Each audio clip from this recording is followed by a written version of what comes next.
আপনারা জানেন যে ৩০শে জুলাই হামিম মণ্ডল পাক জঙ্গির অভিযোগে যাকে গ্রেফতার করা হয় ইতিমধ্যেই কিন্তু ২৮ দিনের জেল হেফাজতের নির্দেশ দেওয়া হয়েছে। তাকে ২৮ দিনের জেল হেফাজতের নির্দেশ দেওয়া হয়েছে হামিম মণ্ডলকে। ৩০শে জুলাই রেনেসা টাউনশিপ থেকে গ্রেফতার করা হয় তাকে। ১লা অগাস্ট ঝাড়খণ্ড থেকে গ্রেফতার করা হয় হামিম মণ্ডলের বান্ধবীকেও।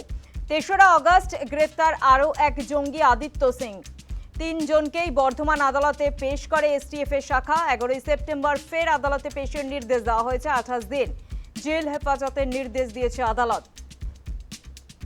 এ বিষয় নিয়ে আরো বিস্তারিত জানবো। ফোন লাইনে রয়েছে প্রতিনিধি বিধান চন্দ্র। বিধান, ২৮ দিনের জেল হেফাজত হয়েছে হামিম মণ্ডলের।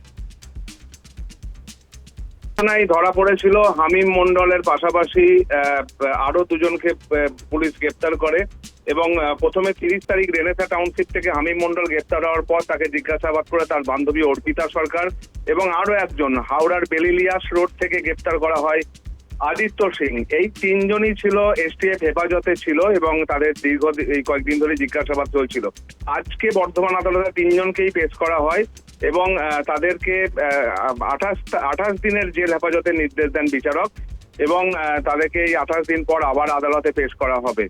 এই যেটা জানা গেছে যে এই যে ৩ জন, এদের বিরুদ্ধে যে ধরনের অভিযোগ রয়েছে, ঘটনায় আর কারো যোগ রয়েছে কিনা বা এই যে তাদের যে চক্রান্ত যে এবং তাদের যে পাক যোগ একটা প্রকাশ্যে সামনে এসেছে, সেই জাল আর কতদূর বিস্তৃত এই ঘটনায় এবং এই চক্রের সঙ্গে আর কারা কারা জড়িত রয়েছে সমস্ত কিছু এসটিএফ খতিয়ে দেখছে। এবং আরো একটি জানা গেছে, যেটি আইনজীবী ছিলেন তিনি জানিয়েছেন যে এনআইএ তাদের আধিকারিকরাও ছিলেন আজকের যে এই বর্ধমান আদালতে পেশ করায়, সেখানে এনআইএ এর আধিকারিকরাও ছিলেন।